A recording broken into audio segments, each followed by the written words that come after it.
الحمد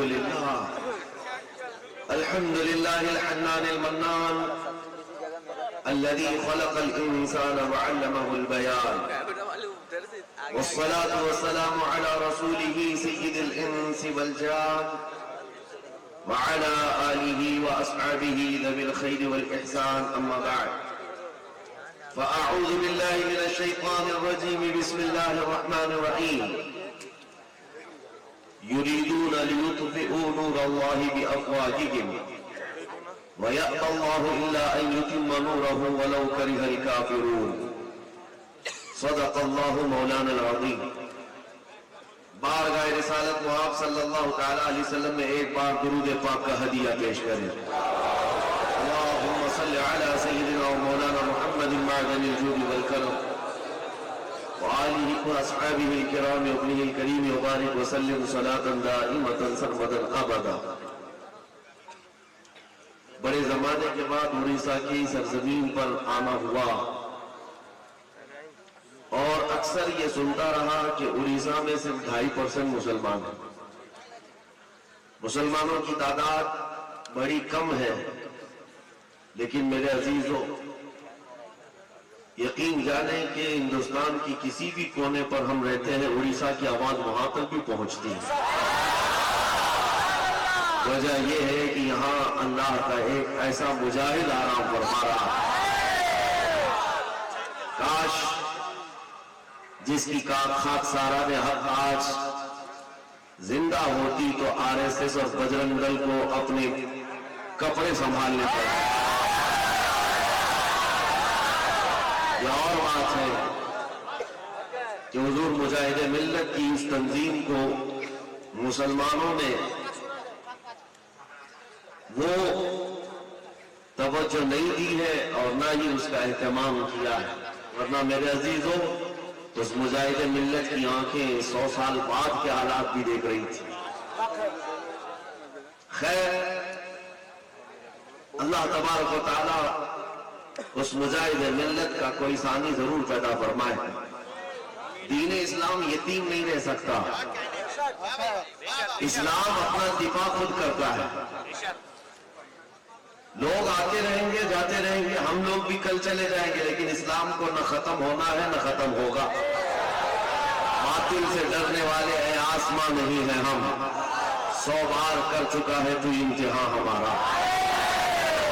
توحید کی امانت سینوں میں ہے ہمارے، آسان نہیں مٹانا نام و نشان ہمارا. ایران و مصر و روما سب مٹ گئے جہاں سے، باقی مگر ہے اب تک نام و نشان ہمارا. کچھ بات تو ہے کہ مٹتی نہیں ہستی ہماری. صدیوں رہا ہے دشمن دور زمان ہمارا. عزیزان گرامی وقار اقبال نے اس میں ایسا برانگیختہ کیا ہے، پوری قوم کو ایک درس دیا ہے. آج کفار و مشرکین کے ہاں جشن کا ماحول ہے اور مجھے ایسا لگتا ہے کہ سارا جشن ہماری گلیوں میں ہے. میرے عزیزوں بکرے کی اماں کب تک خیر منائے؟ ایک دن تو بقرعید آئے گی. ہمارا یقین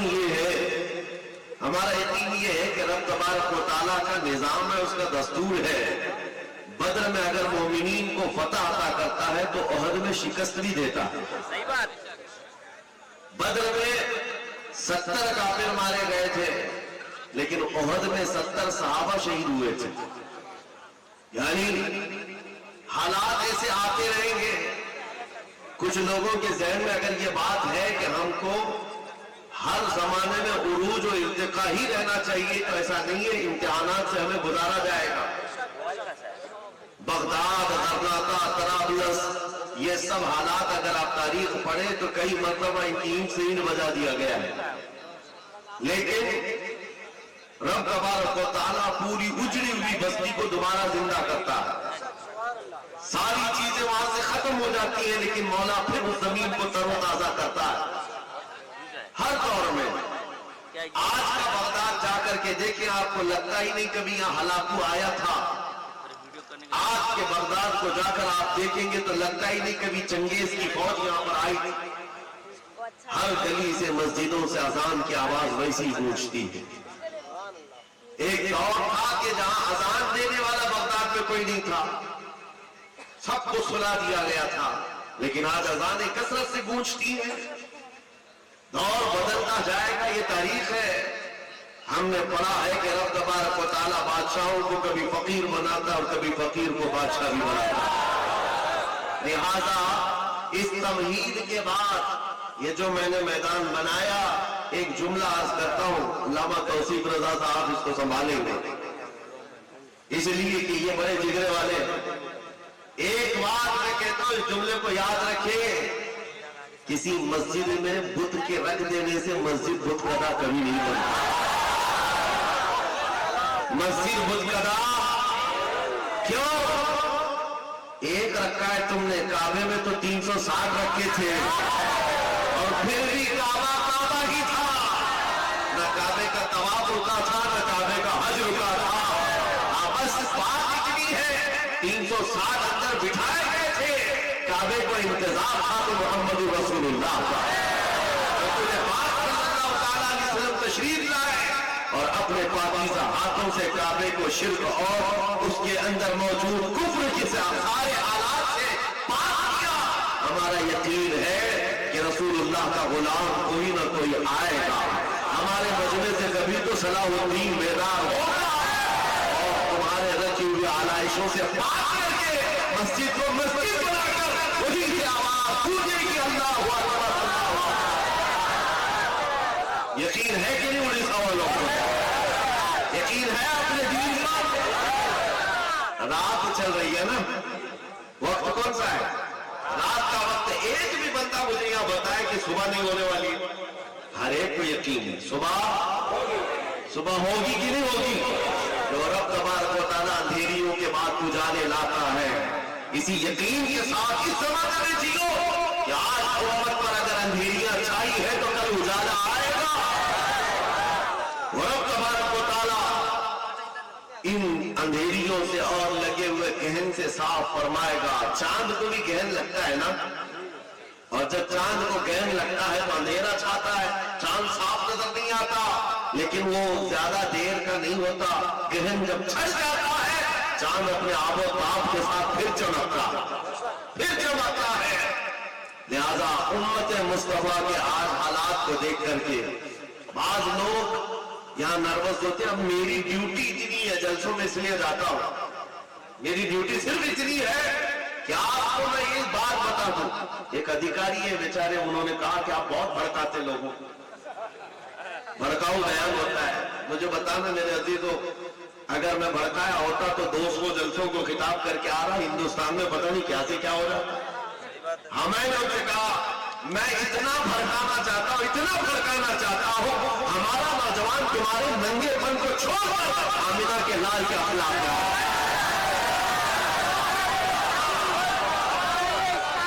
اتنا بھڑک جائے بس کافی ہے ہمارا۔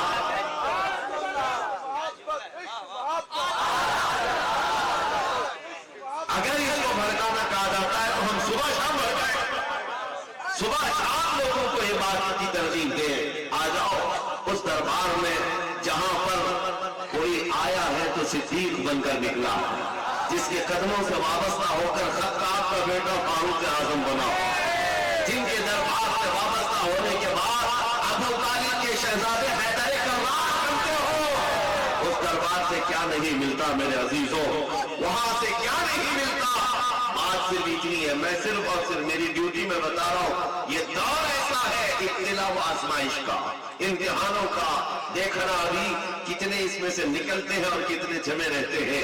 اللہ تبارک و تعالیٰ امتحان دیتا ہے۔ جنگ خندق میں آپ تاریخ پڑھیں گے، یہ تیسری بڑی جنگ ہے اسلام میں۔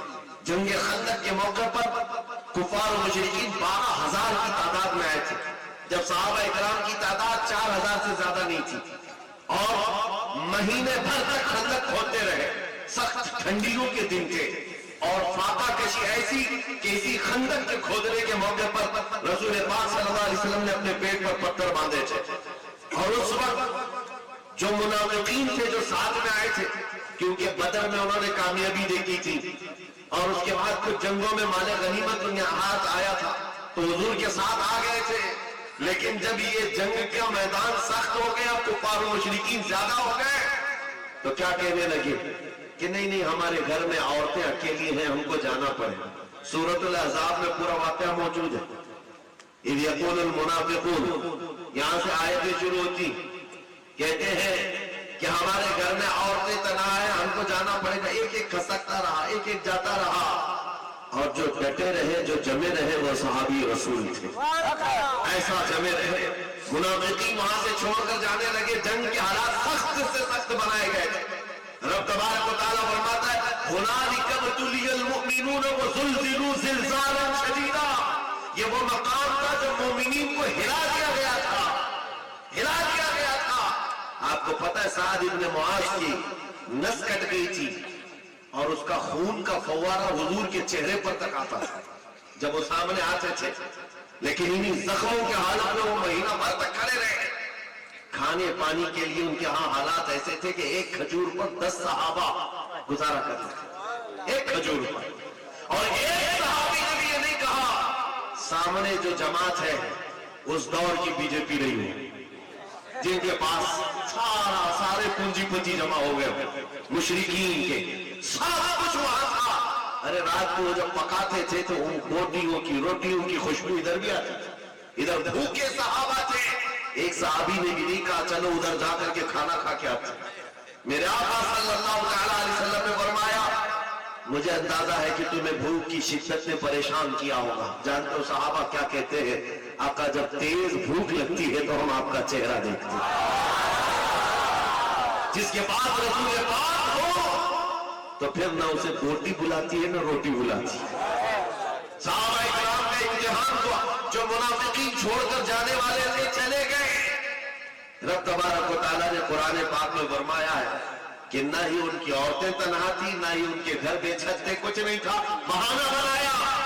اور پھر رب تبارک و تعالیٰ نے ایسی آندھی بھیجی جس سے کفار و مشرکین کے پیر اکھڑ گئے، سب بگڑ گئے ان کے جانور، اور ایسی حالت میں وہ رفو چکر ہوئے، میدان سے بھاگتے ہوئے، مال سب کچھ چھوڑ کر، اور پھر اللہ تعالیٰ نے مدینے والوں کو فتح مبین عطا فرمایا، رسول پاک کے صحابہ کو وہ عظیم فتح عطا فرمائی۔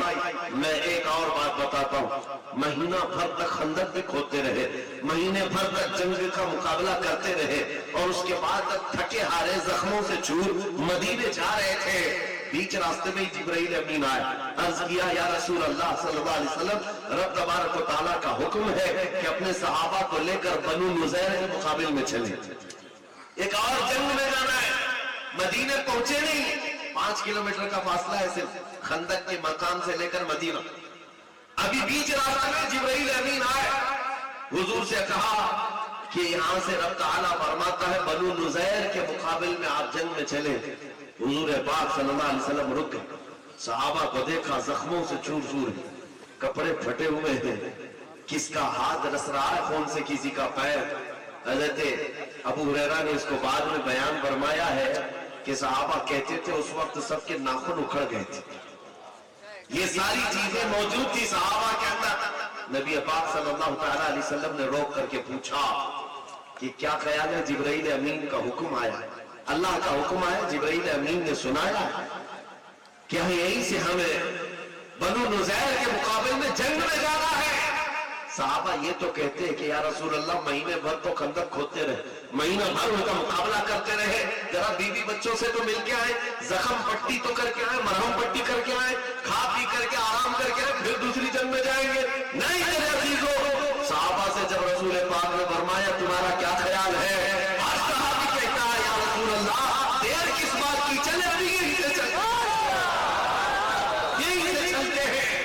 میں نے یہی پوچھا ان صحابہ سے کیا زخموں کا درد نہیں ہوتا تھا، گھر سے دور اور جدائی کا یہ غم نہیں ستاتا تھا، گھروں کو تنہا مدینے میں چھوڑ کر نبی پاک صلی اللہ علیہ وسلم کے ساتھ مہینوں گزارتے تھے، کوئی تکلیف نہیں ہوتی تھی؟ تو صحابہ کا یہ نعرہ ہے آج کے مسلمانوں کے لیے میرے عزیزوں، ہر فتن ہر مصیبت گوارا ہے، یا رسول اللہ بس تم کہہ دو کہ تو ہمارا۔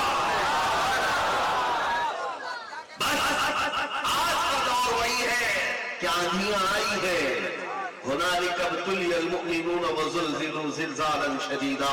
رب تعالیٰ فرماتا ہے مومنین آزمائش میں ڈال دیا گیا تھا، ہلا دیا گیا تھا. آج کا دور آزمائش کا ہے. کیسے؟ سکتہ، حکومت، طاقت ان ظالموں کو دیا گیا ہے جو تمہارے خون کے پیاسے ہیں، تمہاری مسجدوں، معبدوں، خانقاہوں کے دشمن ہے. اور ان کا دیکھ کر کے جب پاور سب ان کے پاس ہے تو بعض جبہ ٹوپی والے بھی ادھر نکل گئے. یاد رکھو یہ وہی منافقین ہیں جو ہر زمانے میں دھوکہ دیتے رہے. اور رب تبارک و تعالیٰ امت کی صفائی کے لیے کچرے سے اس کو صاف کرنے کے لیے حالات پیدا فرماتا ہے. چھٹیں گے منافقین. اور اب تمہارا شمار کس میں ہوتا ہے وہ دیکھ لینا. ہاں کس کی جے پکارتے ہو، کس کا پٹا گلے میں ڈالتے ہو. حالات ان کے ہو سکتا ہے ان کی طرح ہمیں ان کے پاس جانا چاہیے. کتنے تو ایسے ہیں جو در بدلو آج ادھر سے ادھر بھاگے نکلے. کدھر جہاں پاور دیکھا وہاں بھاگتے رہے. حضرت کے صوبے میں تو حال یہ ہے جس کی حکومت ہوتی ہے گاڑیوں کے اسی کے جھنڈے لگتے ہیں. سب جگہ وہی پر چلتا رہتا ہے. ہم نے کسی سے پوچھا کہ بھائی یہ جھنڈے بھی بدل گئے، نام بھی بدل گیا، کیا بات ہے؟ کہا جس کا پاور ہے، جس کی حکومت ہے اس کے ساتھ چلنے میں فائدہ ہے. اے مسلمانوں میں کہتا ہوں دنیا نے ہمیں یہ سکھایا ہے جس کی حکومت ہوتی ہے اس کے ساتھ چلنے میں فائدہ ہے. بریلی کا تاج شریعہ کہتا ہے جہاں میں ان کی چلتی ہے وہ کم میں کیا سے کیا کر دے، کبھی وہ آگ پر کر دے.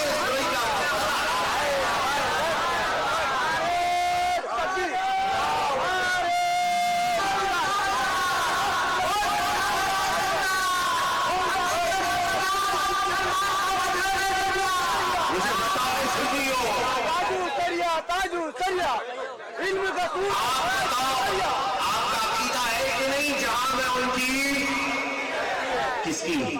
رسول پاک صلی اللہ علیہ وسلم. میں حضور کی بات کر رہا ہوں، مدینے والے تاجدار کی بات کر رہا ہوں. بخدا خدا کا یہی ہے در، نہیں اور کوئی مفر مقر. جو وہاں سے ہو یہی آتے ہو، جو یہاں نہیں تو وہ جو نہ تھے تو وہ جو نہ ہو تو جہاں میں ان کی اس کی رسول پاک کی چلتی ہے. یہ دنیا والوں نے ہمیں بتایا ہے. آج کے دور میں پارٹی بدلنے والوں نے ہمیں بار بار یہ بتایا ہے جس کی چلتی ہے اس کے ساتھ جانا چاہیے. ہم نے یقین کر لیا کل بھی میرے مصطفیٰ کی چلتی تھی، آج بھی چلتی ہے. ارے یہ تو دنیا ہے، قبر میں بھی ان کی چلتی ہے اور حشر میں بھی ان کی چلتی ہے. اس حکومت کے ساتھ نہ جائیں ہم جس کی حشر میں بھی چلتی ہو. اس حکومت کے ساتھ نہ جائیں ہم آئی نئی حکومت سکہ نیا چلے. عالم میں رنگ بدلا صبح شب ولاد.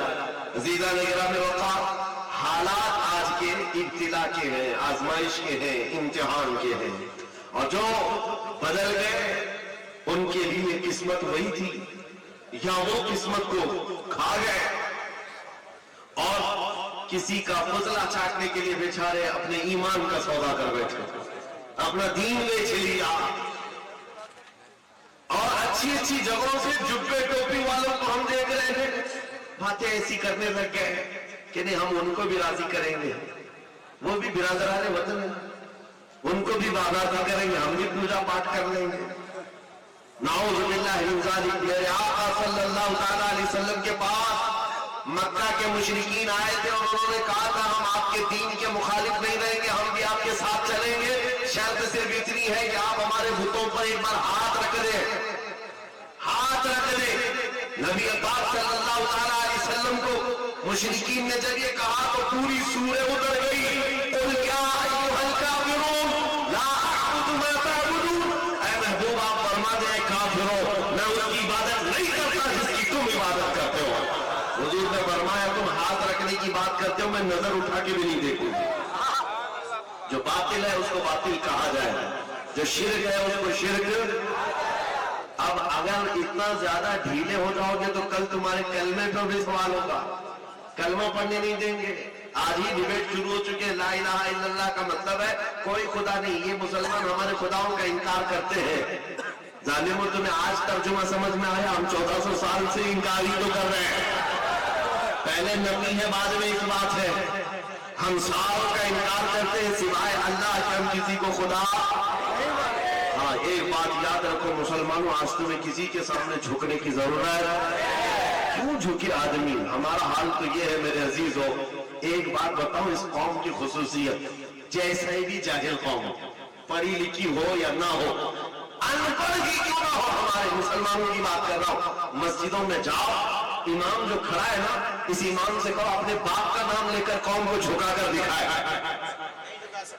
کوئی امام اپنے باپ یا بادشاہ وقت کا نام لے کر رکوع میں جائے اور کہے لوگوں سے اس نام پر تم بھی رکوع میں جاؤ، کوئی جا سکتا ہے؟ نہیں.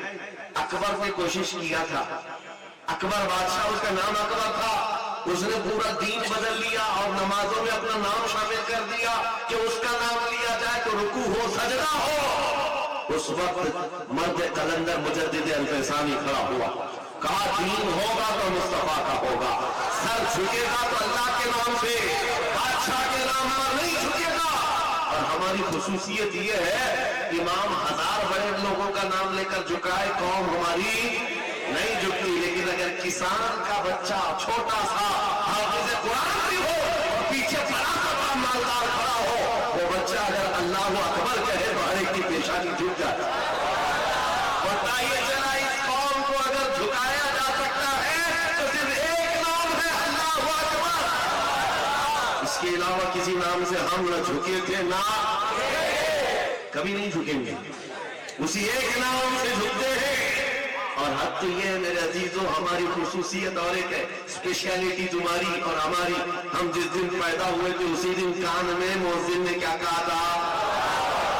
بچوں کو اذان دیتے ہیں کہ نہیں کان میں؟ سابت سے پہلا جملہ جب ہم دنیا میں آئے تھے، مولوی صاحب نے کان میں پکار دیا تھا، اللہ ہو. کیا مطلب ہے؟ اللہ سب سے. جس دن پیدا ہوئے اسی دن تمہیں یہ عقیدہ بھی دے دیا کہ اللہ سب سے. کوئی تختے والا، کوئی حکومت والا نہیں، اللہ سب سے. اور اس کے بعد جس دن ہم مرے ہیں، جا رہے ہیں، ہم کو ہمارے جنازے میں کفنا کر لا کر رکھتے، امام ہمارے جنازے پر ہاتھ اٹھا کر تکبیر باندھتا ہے، کیا کہتا ہے؟ اللہ ہو. وہاں پر بھی یہی ہے، جا رہے ہو دنیا سے یہی کہتے ہوئے جاؤ، اللہ سب سے. آئے تھے اللہ کو بڑا کہتے ہوئے جا رہے ہیں، اللہ کو بڑا کہتے ہوئے.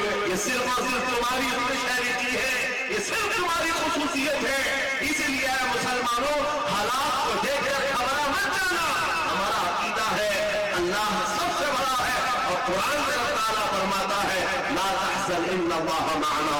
رسول اللہ نے صدیق اکبر کو یہ تلقین کیا تھا جب غار ثور میں تھے، کفار پورے کے پورے جبل ثور پر چڑھ گئے تھے، قریب تھا کہ وہ پیر اٹھاتے تو رسول اللہ اور صدیق اکبر نظر آ جاتے. حضرت ابو بکر صدیق کا دل ہل رہا تھا، اب کیا ہوگا؟ سارے مشرکین آ گئے، پکڑیں گے رسول اللہ کو ایزا نہ دے.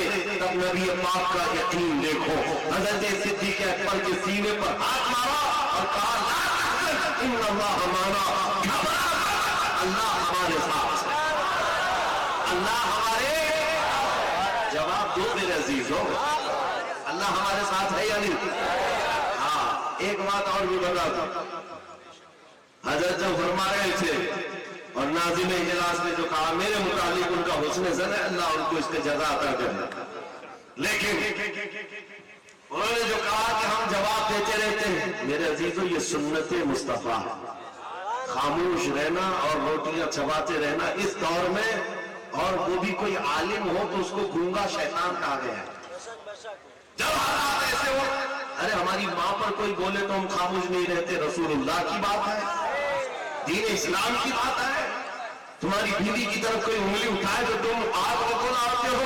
یاد رکھو کروڑوں ماؤں سے زیادہ ہم اپنے نبی سے محبت کرتے ہیں. سنو، جواب دینا ضروری ہے اور سیکھ لو میرے عزیز ہو. جہاں ہو جیسے ہو جواب اپنے اپنے حساب سے دیتے رہنا ہوگا، حالات جیسے بھی ہو. لیکن دفاع اسلام کا تمہاری طرف سے بھی ہونا چاہیے، علماء کی طرف سے بھی. اور میں نے دیکھا ہے اب الحمدللہ علماء کی آوازیں آ رہی، جگہ جگہ سے آ رہی. اور اس سلسلے میں اگر میں بکرا بن کر کے قتل ہو جاتا ہوں تو مجھے اس کا ڈر نہیں ہے، میں پھانسی پر چڑھ جاتا ہوں تو مجھے اس کا ڈر نہیں ہے. اس لیے کہ ہمارا نعرہ یہ ہے عشق اگر جرم ہو تو پھانسی کی سزا دو مجھ کو. عشق اگر جرم ہو پھانسی کی سزا دو مجھ کو. ڈرے محبوب پہ لیکن یہ سزا دی جائے. میں جو کہہ رہا ہوں جواب دینا ضروری ہے. احد کے میدان میں کفار و مشرکین جب غالب آ گئے، 70 مومنین کی شہادت ہو گئی، صحابہ 70 شہید ہو گئے، پیچھے ہٹنا پڑا. صحابہ پیچھے ہٹ گئے. رسول پاک صلی اللہ تعالیٰ علیہ وسلم کو اس وقت ظالموں نے ایسا لوہے کی ٹوپی جو پہنی جاتی تھی خود اس سے مارا تھا جس سے آپ کے 2 دندان مبارک شہید ہوئے تھے. نبی پاک صلی اللہ تعالیٰ علیہ وسلم کو لے کر صحابہ پہاڑ کی ایک چوٹی پر چلے گئے، احد کے پہاڑ، احد پہاڑ کی ایک چوٹی پر. جب صحابہ پیچھے گئے تو آپ مشرکین کے جشن کا وقت تھا. جب ہم بیٹھ جاتے ہیں یہ ناچتے ہیں کتے اور ان کو لگتا ہے یہ جشن کا ماحول ہے. احد کے میدان میں اب بھنگڑا شروع ہوا، ناچ کود کے ہم جیت گئے. 70 مومنین کو شہادت، قتل کیا، اس میں امیر حمزہ کا کلیجہ چبایا ہے، عبداللہ بن جہش کے 80 ٹکڑے کر دیے، انس بن نزیر کی انگلی کے علاوہ پورے جسم کا کوئی حصہ ہی نہیں ملا، سعد بن ربی جن کا پیٹ پھاڑ کر کے اندڑیاں نکال دی گئی تھی. یہ صحابہ کی شہادت. ایک رات کا دولہ حضرت حنظلہ اسی میں شہید ہے. یہ احد کے میدان میں کئی بڑے صحابہ کی شہادت، نبی پاک صلی اللہ تعالیٰ علیہ وسلم کے دندان مبارک شریف، یہ سب سے بڑی چیز ہے. جب صحابہ پیچھے ہٹے تو ادھر کافروں کی طرف سے شور و غل شروع ہوا اور ایک افواہ پھیلائی گئی کہ محمد صلی اللہ علیہ وسلم کا انتقال ہو گیا، شہید ہو گئے. ابو سفیان اس طرف سے آئے، کافروں کی طرف سے اعلان کرنے لگا کہاں ہے محمد، کہاں ہے ابو بکر، کہاں ہے عمر، سب ختم ہو گئے. وہ جب میدان میں اعلان ہونے لگا تو میرے عزیزو کیا ہے، آج جو کہتے حالات کے اعتبار سے خاموشی بہتر ہے. حضور پاک صلی اللہ علیہ وسلم سے زیادہ مصلحت جاننے والا کون تھا؟ حضور سے بہتر حکمت جاننے والا کون تھا؟ نبی پاک صلی اللہ تعالیٰ علیہ وسلم زخمی حالت میں تھے، صحابہ زخمی حالت میں تھے اور پہاڑ کی چوٹی پر بیٹھے تھے. وہی سے فرمایا ان کافروں کا تو جواب دینا ہوگا، خاموشی سے سننا نہیں، جواب دینا ہوگا. اور جواب دینے کے لیے میرے آقا نے جانتے ہو کس کو اٹھایا؟ عمر ابن خطاب، فاروق اعظم کو کہا عمر کھڑے ہو جاؤ، ان کا جواب دو. جب کافر کو کہا گئے تھے کہاں ہے محمد، کہاں ہے ابو بکر، کہاں ہے عمر، حضرت عمر کھڑے ہو گئے، کہا ابو سفیان سن، یہ ہے محمد، یہ ہے ابو بکر، یہ ہے عمر، زندہ بھی ہے اور تیری آنکھ میں کرتے ہوئے ہیں. رسول پاک صلی اللہ علیہ وسلم باحیات ہے، صدیق اکبر باحیات ہے، عمر بھی باحیات ہے، کوئی مرے نہیں ہے. ابو سفیان ہکا بکا رہے. اور اس کے بعد اب دیکھو نعرے کیا لگ رہے تھے، اعل حبل اعل حبل. میں حدیث سنا رہا ہوں. حبل ان کے دیوتا کا نام تھا، خدا کا نام تھا جس کی پوجا کرتے تھے. حبل، اعل حبل کا مطلب ہوتا ہے حبل کی جے ہو، حبل کی جے ہو. تب حضرت عمر کو حضور نے کہا عمر جواب دو. حضرت عمر نے کہا اللہ اجل، اللہ اجل، اللہ سب سے بلند ہے، اللہ سب سے بلند ہے. پھر ابو سفیان نے پکارا لنا عزا ولا عزا لکم. یہ عربی کی باتیں ہیں، نعرے ادھر سے بھی ادھر سے بھی ہوتے ہیں. ہاں اس وقت مشرکین احد کے میدان میں پکارنے لگے لنا عزا ولا عزا لکم، ہمارے لیے عزت دینے والی دیوی ہے، تمہارے پاس کوئی دیوی نہیں. عزا ان کی دیوی کا نام تھا. ہاں ان کے ہاں خداؤں میں مذکر بھی ہوتے ہیں، مؤنث بھی ہوتے ہیں، دونوں ہوتے ہیں. مرد خدا بھی ہوتا ہے، عورت خدا بھی ہوتی ہے، گاڈ اور گاڈیس ہوتا ہے. عزا ان کی دیوی کا نام تھا. وہ ابو سفیان کہنے لگے ہمارے پاس تو عزا ہے جو عزت دینے والی ہے، تمہارے پاس کچھ نہیں. حضور نے فرمایا عمر جواب دو. حضرت عمر نے کہا اللہ مولانا ولا مولا لکم، اللہ ہمارا مددگار ہے، تمہارا کوئی نہیں. جواب برابر برابر کا چل رہا تھا تو ابو سفیان خاموش. اس کے بعد آخر میں کہنے لگا کوئی بات نہیں عمر، تم لوگ زندہ ہو لیکن بدلہ برابر ہو گیا. بدر کے میدان میں ہمارے 70 تم نے مارے تھے، احد کے میدان میں 70 ہم نے تمہارے مارے، برابر برابر ہو گیا. کمال کا جواب دیا حضرت عمر نے، کمال کا جواب ہے.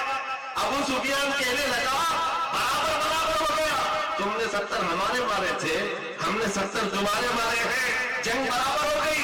حضرت